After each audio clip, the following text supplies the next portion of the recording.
May 2013 marks the 10-year anniversary of the Pueblo Smoke-Free Air Act. I got involved in the Clean Indoor Air Pueblo movement 10 years ago when they were initially forming the effort to bring the ordinance before City Council.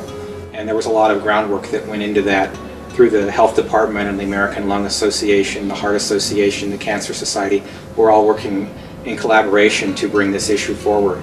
And they'd done a lot of focus groups and met with the community and had a lot of different meetings. And then it came to City Council to be debated and voted on by the council. And that's kind of where I took notice of it.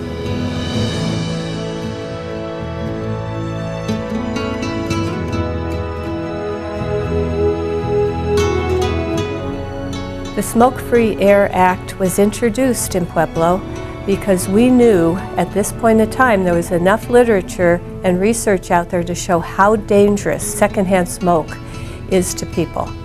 And we felt it was time to go forward and get an ordinance passed to protect especially those who are most vulnerable. There were a lot of things that stand out to me about this experience. I think the entire state was watching Pueblo, and it was one of those, if Pueblo can do it, anybody can do it. There's a lot of importance on us passing this ordinance and a lot of pressure to do so and to do it right. I was amazed at the level of support that we had from our community, from our state partners, and from our national partners.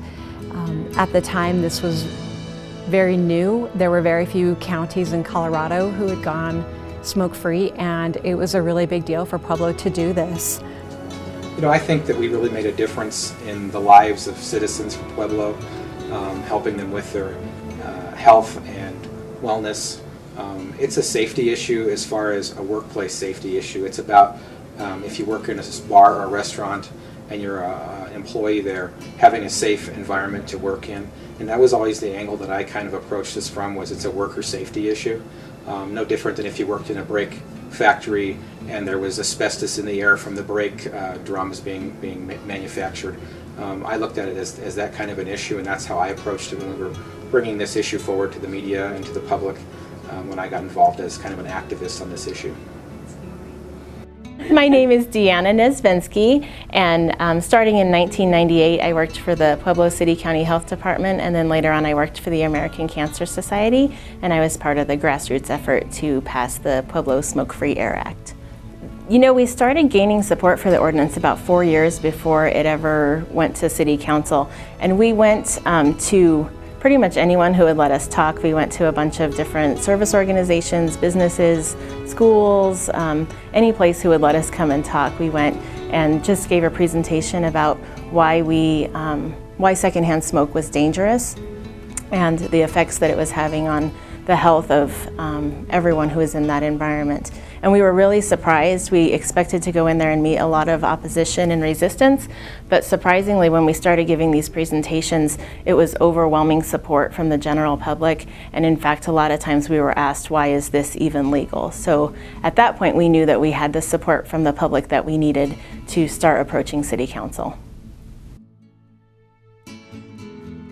So what was the atmosphere like in Gus's for you and your workers before the Pueblo Smoke-Free Air Act? Well, the smoke was really bad. You couldn't hardly breathe. We had a smoke eater and an exhaust fan going. Got ashtrays all over. Your clothes smell like smoke. Yeah, I don't think it was good health for anybody, to tell you the truth. Okay. I think that, you know, we don't have the smell. The ashtrays were a constant problem. You know, getting the staff to clean them like they should, throwing lit cigarette butts in the trash can, getting, you know, having little fires start. Smoke burns on the counters in the restrooms or on the tables. You know, that people would put their cigarette on the table and then let it burn beside. And they didn't care. And we don't have that now. And that's very nice that we don't have those marks all over. Well, you know, from what I remember, you know, Bob and I had gone back and forth about whether it should be a ban in the restaurants only, in the bar, and we both felt the same way, that, that's really not fair to have it just on eateries or depending on how much alcohol. And I thought that would be an accounting nightmare, because a lot of people are going to fudge their books and say, well, we're serving this amount of food, so we're not going to abide by the ordinance. So I always thought, let's get it 100% complete ban. And that's the way I always felt, but I didn't think that was going to pass. And then that night, Bob, we were voting on the ordinance, and Bob kind of nudged me and said, hey, look, I'm not going to vote for that one. I'll go for the complete ban. That's kind of what I leaned over to Bill, and I'm a big believer in keep it simple, stupid. Yeah. And it was going to be, like Bill said, it was going to be so hard to track, and it'd be so easy to cheat and lie and all that sort of thing. And the people that wanted to have the smoke eaters in the thing, they wanted to get us to, you could have a smoking section. And I thought one of the greatest comments that we heard that night was somebody said a smoking section in a restaurant is like a peeing section in a pool. Yeah. It's going to go everywhere. So that's what TV.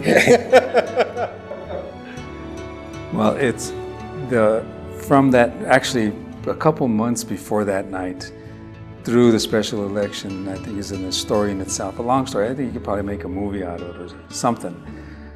We were scheduled to vote on it, I think, sometime in October. But it was a night that the Broncos were playing the Raiders. And the bar owners asked council to postpone it till December.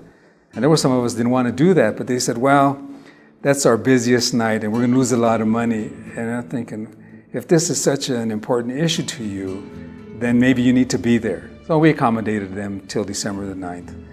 That night, the chambers were packed. And I agree with Mike, is I thought it was 4-3 against. We weren't sure. And but surprisingly, there was only about 10 speakers that came up and made comments before the council. And if I recall, I think there was something like maybe 6 against and 3 or 4 against, or 4. And I remember Dr. Bartecki and Nevin Woods were there. They spoke in favor. And then council made comments. And Mike, myself, and Bill, after our comments, I was keeping count. Then Bob was asked if he wanted to make comments, and he said no. Then we were done with the comments, and I'm thinking, okay, it's time to vote. It's probably going to go down. But one thing to remember is that the ordinance was presented as with a 25% exemption. So that I think if you had 25% or less of your business, I'm thinking from food or something, then you didn't have, you had an exemption of some sort. Then Bob made a comment about he always liked to keep things simple. So let's make it 100%. And I think he said someone had made comments in the audience, and that got him to thinking, and that's when he asked for permission to speak. And he made that comment. And he was the last councilman that did speak that night. And then Bill made an amendment to make it 100%, and realizing the procedure that had happened in other testy issues from the time that I was on council, that as soon as Bill made that amendment, I seconded it and I called for the question. There could have been a chance for other commentary, but that tactic had been used, call for the question. And Bill was the president at the time, and we had a vote, and it passed 4-3. When the 4th green vote came up on the board, the audience gasped. So, whoa, I was pleasantly surprised. Then we voted on the amended main motion. The amendment was to make it 100%, so it was amended 100%. Then it came up in favor 4-3, the audience gasped again. And I think we took a break after that. And so we were pleased, and in essence, the people on the left were pleased, the people on the right were not pleased. I think from what I could read was their opposition basically centered on some of the information they received from bar owners and restaurant owners, that it would have a significant negative impact on their business. And after we passed it, I recall being interviewed more unexpectedly by Mike Rosen from KOA. And he had one of the bar owners here on Santa Fe, and she was just hopping mad. Going to close her down and this, that, and the other. I said, look, if it doesn't work, we'll modify it. But they're still in business today. I know there was a big issue about smoking outside. You go to the university, there's a sign on the door, no smoking within 25 feet of the university, different classroom buildings. People are becoming accustomed to it, and they understand that, yes, they have a right to smoke, but they just have to have a little patience and respect the rights of others who don't smoke. Has the enforcement process changed since the ordinance first became effective? Yes, the enforcement process has changed. In the early days, we would do these wide sweeps of the city at night, on Friday, Saturday night, with the police. But I think people in Pueblo have gotten used to the idea that they can't smoke inside, and we haven't done that in years. Now it's mainly on a complaint basis. How often do you receive complaints about violations of the ordinance? It's gone down significantly over the years. I would say maybe once a month now I'll get a complaint. When it started, we would get complaints, if not daily, at least several times a week. 2003 was a watershed year in the smoke-free movement in Colorado, and Pueblo was part of that leadership. As we've seen in Colorado and throughout the country, when it comes to public policy around tobacco use, local communities lead the way. And usually it's smaller and medium-sized communities, not the big cities or even states that lead the way. And that was the case with Pueblo. I was curious about the impact locally, since we've seen in the literature that these laws have there's no evidence that these laws have had a negative impact, which is basically a claim that the tobacco industry and many of the restaurant industry folks tend to make a claim on.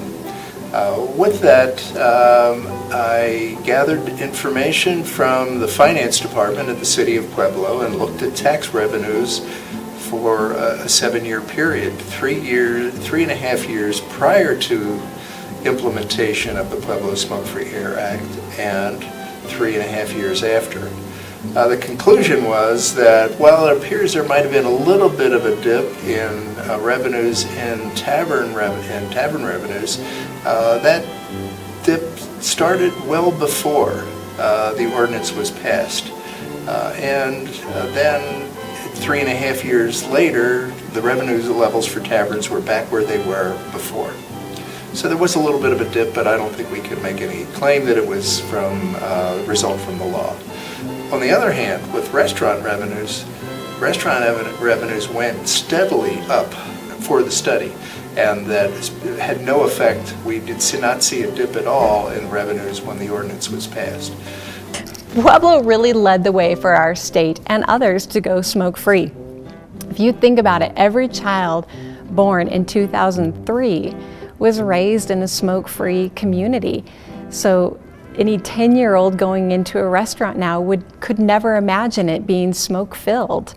So it's really pivotal. It was pivotal for public health and for the health of our community. Pueblo was a wonderful partnership between the people, the elected officials, and the public health community that worked together to pass really a groundbreaking ordinance that protected so many people. Not only that, not only did it protect the people in Pueblo, but Pueblo passing that ordinance influenced other communities to take this on. And it was the movement of those local communities that eventually is the reason we have a state law in Colorado now. So the work in Pueblo not only saved lives in Pueblo, but it has indeed saved lives in many other communities. The results, the health results from Pueblo, the Pueblo Heart Study, have proven that this has not just been a great move for the business community, but such a great move for the health of the people of Pueblo. And we've seen this local movement that's happened in Pueblo continues in communities around the country. The smoke-free trend continues on, and it's being led again by the local communities, whether it's smoke-free outdoor parks and playgrounds, whether it's smoke-free patios, and we know property owners and housing authorities around the country are making multi-unit housing smoke-free. So this smoke-free trend has really continued, and we saw really in 2003 the people of Pueblo the public health community in Pueblo and the elected officials in Pueblo really led the way and really were a difference maker in not only in Pueblo but in our state in making us a healthier state. Well, the Pueblo Heart Study looked at the heart attacks in Pueblo. And we had learned of another study that had occurred in Helena, Montana. They had a short-lived ordinance. And what they accidentally found, some of the physicians were just looking at the medical charts and they saw that they were having a decrease in heart attacks. And that unfortunately their ordinance was overturned. But they were in contact with some of the doctors here in Pueblo, some of the leaders, Dr. Carl Bartecki, and he said, I think we could do a study in Pueblo because I believe that there's enough evidence out there now that shows that secondhand smoke can lead to heart attacks just like active smoking. In addition, ordinances can help to decrease heart attacks. So what we did is we looked at the number of heart attacks. We looked at them before the ordinance and after the ordinance. And what we found was that there was a significant decrease in heart attacks in the Pueblo hospitals. A 27% decrease in the first 18 months, and then total, when we added another 18 months, a total of 40% decrease. We also had what we call with research studies, control groups. And we had 2 control groups which made this study very strong. One control group was the county of Pueblo because their ordinance didn't affect the area outside of the city, and also Colorado Springs, El Paso County. And neither of those areas saw a decrease in heart attack rates. We were able to publish this in very prestigious journals.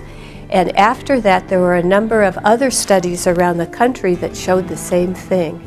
And it culminated in the Institute of Medicine reviewing all of these studies and coming out and saying, yes, indeed, there is enough literature out there now and studies that clearly show that ordinances like the one we have decrease heart attack rates, and that secondhand smoke does lead to heart attacks, just like active smoking. So that was huge and very important in terms of educating the public and also to encourage and help other areas to know, other communities to know how important it is to have these type of laws.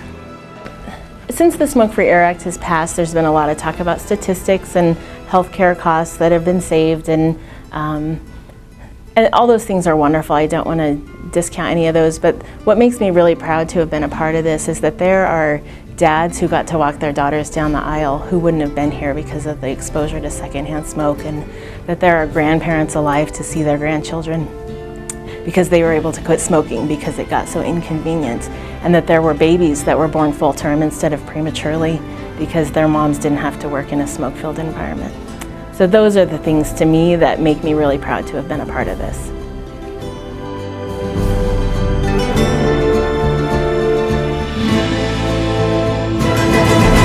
Thank you, Pueblo. Thank you, Pueblo. Thank you, Pueblo. Thank you, Pueblo. Thank you, Pueblo, for 10 years of smoke-free air.